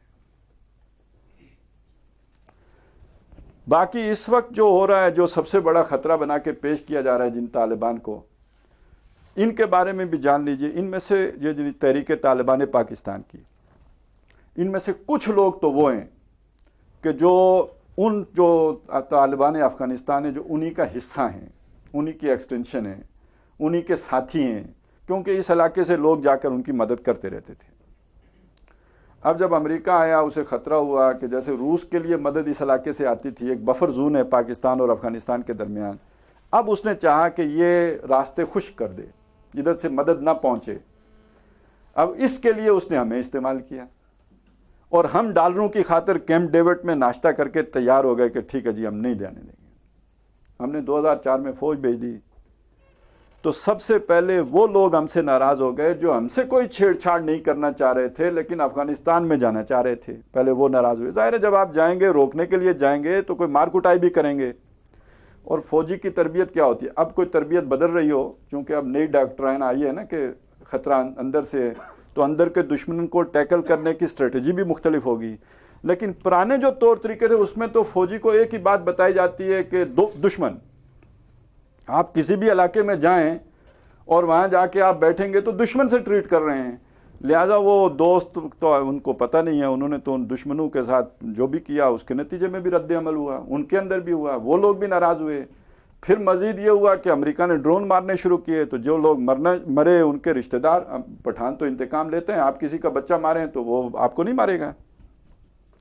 ایک وہ رد عمل والے آ گئے۔ اس پر مزید یہ ہوا کہ جو رد عمل کے اس میں آئے ان کو اسلحہ دینے کے لیے، تربیت دینے کے لیے پرویز مشرف صاحب نے امریکی CIA کے ایجنٹوں کو اجازت دی ہوئی تھی کہ آپ ہمارے ان علاقوں میں جا کر جو ہے وہ لوگوں کو سے براہ راست بات کر سکتے ہیں، وہ ان کے ہتھے چڑھے۔ پھر مزید یہ کہ اس علاقے میں جرائم بھی ہوتے تھے، پہلے سے ہوتے چلے آ رہے تھے، گاڑی اغوا ہوئی تو وہاں پہنچ گئی، بندہ اغوا ہوا تو وہاں پہنچ گیا، تو وہ سارے جرائم پیشہ لوگ بھی، جس کو آپ پکڑیں میں طالبان ہوں، وہ بھی طالبان بن گئے۔ اور ہمارے میڈیا کو تو بہرحال سوٹ یہی کرتا تھا کہ وہ سارے بدماشوں کو بھی کہے کہ طالبان ہیں۔ یہ وہ طالبان بن گئے کہ جو تحریک طالبان پاکستان، اس میں لال مسجد آپریشن کا بھی پھر جو حصہ ہے آپ کو پتہ ہی ہے، سوات میں تو اس سے پہلے کچھ بھی نہیں تھا، یہ تو آپ نے یہاں پہ یہ کیا جس کے رد عمل کے نتیجے میں سوات میں یہ سارے گڑبڑ کھڑی ہو گئی۔ ان کے ساتھ ہم مذاکرات کرنا چاہے بھی حکومت تو کس کے ساتھ کرے گی؟ سب سے بڑا مسئلہ تو یہ کریں گے کس کے ساتھ، اس لیے کہ آپ نے ان کی لیڈرشپ پنپنے ہی نہیں دی، ان کو آپ نے مار دیا، کوئی نیک محمد ہو تو مار دیا، کوئی اور ہو تو مار دیا۔ اب یہ ہے کہ ان کو تو سروائیو کرنے کے لیے ضروری یہ تھا کہ وہ اپنی سینٹرل کمانڈ ختم کر دیں، اس کے بغیر وہ بچ ہی نہیں سکتے تھے۔ ان کا اب سینٹرلائز سسٹم ہے ہی نہیں، وہ ڈی سینٹرلائزڈ ہو چکا ہوا ہے۔ تو اب ایک ایک مورچے کا اپنا اپنا کمانڈر ہے، تو کس کس سے مذاکرات کریں گے؟ یہ جو اللہ کی مار ہے اس کا ایک انداز یہ بھی ہے۔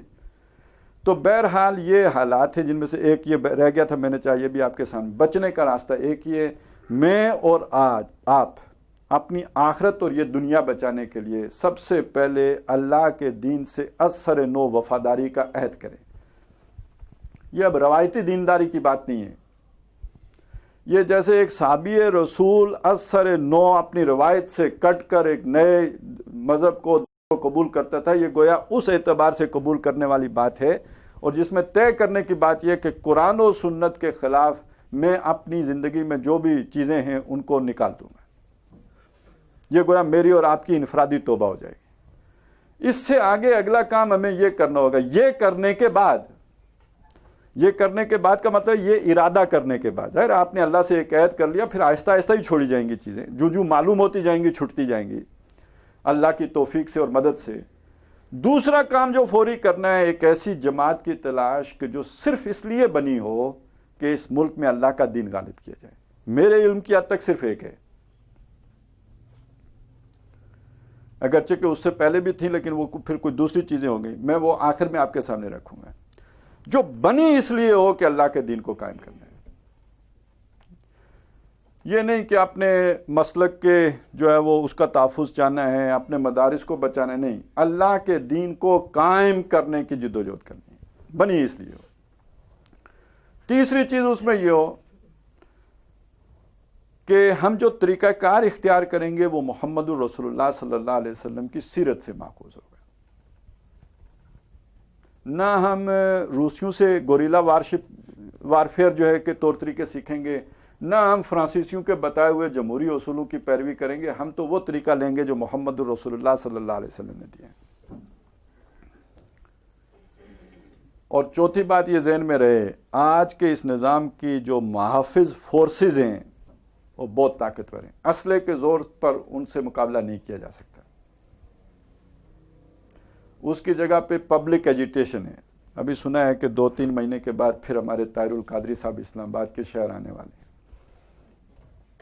راستہ یہی ہے، لیکن اس کے پہلے ایک تیاری کرنے کی ضرورت ہوتی ہے۔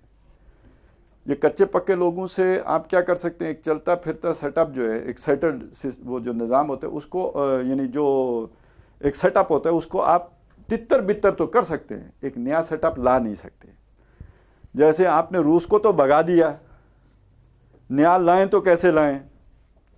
تو جب آپ نے تعمیر بھی کرنی ہو اور ایک نیا نظام بھی لانا ہو جو پہلے نظام سے زیادہ مشکل ہو، تو آپ کو بڑے باصلاحیت لوگ چاہیے ہوتے ہیں اور بڑے منظم لوگ چاہیے ہوتے ہیں اور بہت ہی تربیت یافتہ لوگ درکار ہوتے ہیں۔ تو ایک ایسی جماعت بنانا کہ اس کے لیے وہ بہت ہی منظم ہوں اور آپس میں جڑے ہوئے ہوں، جس کے لیے دین ایک بنیاد دیتا ہے، وہ بیعت کا بنیاد ہے۔ اور کسی بنیاد پہ وہ ایسوسیشن نہیں ہو سکتی جو بیعت کی بنیاد پر ہوتی ہے، جس میں علی السمع والطاعت، سنیں گے اور اطاعت کریں گے، فی العسر والیسر، آسانی ہو کہ مشکل ہو، والمنشط والمکرہ، پسند ہو کہ ناپسند ہو۔ ہاں بس شرط یہ ہے کہ کوئی اللہ کے حکم یا اللہ کے رسول کے حکم کے خلاف نہ ہو، باقی مانیں گے سنیں گے۔ یہ بنیاد مرصوص بنے گی۔ میرے علم کی حد تک ایسی جماعت تنظیم اسلامی ہے۔ کسی اور کے علم میں کوئی اور ہو تو ٹھیک ہے، اسے وہ پسند ہے تو اس میں شامل ہو جائیں، اور جو الٹیمیٹلی یہ ساری جماعتیں ایک ہو جائیں گی اگر یہ اپنے اپنے ان مقاصد میں مخلص ہوں۔ لیکن یہ کہ بہرحال مجھے اور آپ کو کسی ایک میں شامل ہو کے جدوجہد تو شروع کرنی چاہیے، نہیں تو پھر ہم میں اور بنی اسرائیل کے ان لوگوں میں کہ جنہوں نے حضرت موسیٰ علیہ السلام سے کہا تھا اذهب وانت وربک فقاتلا، جا تو بھی تیرا رب بھی جائے، دونوں مل کے لڑو، انا ہاہنا قاعدون، ہم تو یہاں بیٹھے ہیں۔ گویا ہم تو صرف کیبل پہ جیو لگا کے اور بی بی سی پہ دیکھ کے تماشا دیکھیں گے کہ کیسے ہوتے ہیں حالات و واقعات، ہم ان کو بدلنے کی کوئی پھر جدوجہد کرنے کے لیے تیار نہیں ہوتے۔ تو اگر ہمیں کچھ بھی اپنے ملک سے محبت ہے، اسلام سے عقیدت ہے، آخرت کی فکر ہے، تو ہمیں اس جدوجہد کے لیے اپنے آپ کو تیار کرنا چاہیے، لگانا چاہیے۔ اور اگر یہ ہو گیا تو اب طالبان بھی وہاں پہ پہنچ چکے ہیں، طالبان افغانستان کی بات کر رہا ہوں، کہ ان کو یہ ساری چیزیں قبول کر، یعنی اسلامائزیشن کو قبول کرنے میں انہیں کوئی رکاوٹ پیش نہیں آئی۔ اس کی اہمیت سے وہ واقف ہو چکے ہیں، اس کا انہیں پتہ چل چکا ہے۔ اور اس قسم میں آپ کو ایک بات بتا دوں، جو عید الفطر گزری ہے اس پہ ملا عمر نے ایک بیان جو جیسے ہوتا ہے نا قومی لیڈر جو ایک بیان دیتے ہیں کسی قومی تہوار کے موقع پر، تو اس میں انہوں نے جو پالیسی سٹیٹمنٹ دی ہے وہ کیا ہے؟ اب ہم عوامی طاقت سے حکومت کریں گے۔ یہ بہت بڑا فرق ہے۔ جب پہلی دفعہ وہ حکومت کرتے تھے انہیں عوام کی کوئی پرواہ نہیں تھی، کہتے ہیں ہم نے زور بازو سے حاصل کیے اور ہم کریں گے، ہم نے کسی سے بات چیت نہیں کرنی، کوئی حکمت یار ہے یا احمد شاہ مسعود ہے، پہلے آئے سرنڈر کرے پھر بات ہوگی۔ اب وہ کہتے ہیں نہیں، ہم زبردستی حکمران نہیں بنیں گے بلکہ عوامی طاقت سے حکومت حاصل کریں گے۔ یہ بہت بڑی چینج ہے۔ لہٰذا اب اگر یہاں پاکستان میں اسلامائزیشن ہوتی ہے تو اس کا بہت بڑا فرق، ایک جو اس کو ایک مدد ملے گی وہ افغانستان سے بھی ملے گی کہ انہیں اس اسلامائزیشن کو قبول کرنے میں کوئی روک رکاوٹ نہیں ہوگی۔ ہمیں طالبانائزیشن کو قبول کرنے میں بڑی تکلیف ہو سکتی ہے، لیکن انہیں اسلامائزیشن قبول کرنے میں کوئی تکلیف نہیں ہوگی۔ اور دوسرا، پاکستان ایک مضبوط بنیاد پر کھڑے ہونے کے بعد اس علاقے میں جو سب سے بڑا دوسرا جو طاقت رہ جاتی ہے وہ انڈیا کی رہ جاتی ہے، اور انڈیا نظریاتی طور پر اتنا کمزور ہے کہ وہ مسلم آئیڈیالوجی کے سامنے ٹک نہیں سکتا ہے۔ اصل میں یہ وہ انڈیا کی کمزوری ہے جس کو مغرب ایکسپلائٹ کرتا ہے کہ یہاں اگر اسلام آ گیا تو تمہاری خیر نہیں ہے، تم تو ویسے ہی جیسے وہ نمک جو ہے وہ گھل جاتا ہے اس طرح گھل جاؤ گے، اور یہ مسلمان پھر تمہارے اوپر حکمران ہو جائیں گے جیسے 1000 سال حکمرانی کرتے رہے، اور اب تو تمہارے ہندو بھی سارے مسلمان ہو جائیں گے۔ یہ خوف دلاتا ہے، اس کو ساتھ ملا لیتے ہیں، اور مغرب کو خود جو اندیشہ ہے کہ ہماری عوام بھی ہمارے ہاتھ سے نکل جائے گی۔ یہ محمد الرسول اللہ صلی اللہ علیہ وسلم کا دین اگر کسی ایک ملک میں اور اس اسلامائزیشن کے انداز میں اگر اور ایک ماڈرن سٹیٹ کے انداز میں سامنے آ گیا تو ہم اپنی عوام کو روک نہیں سکیں گے۔ تو یہ کتنا بڑا نوع انسانی پر بھی ہمارا احسان ہوگا اگر ہم یہ جد و جہد کر کے اس ملک کو واقعی دنیا کے لیے ایک روشنی کا مینارہ بنا سکیں۔ اللہ تعالی ہمیں اس کی توفیق عطا فرمائے، ہمارے شب و روز اس میں لگیں، ہماری محنتیں اس میں کھپیں، ہمارا پسینہ اس میں بہے، اور اگر خون بھی گرے تو اس مشن کے لیے گرے۔ اللہ تعالیٰ اس کی ہمیں توفیق عطا فرمائے۔ اقول قولی ھذا واستغفر اللہ لی ولکم ولسائر المسلمین والمسلمات۔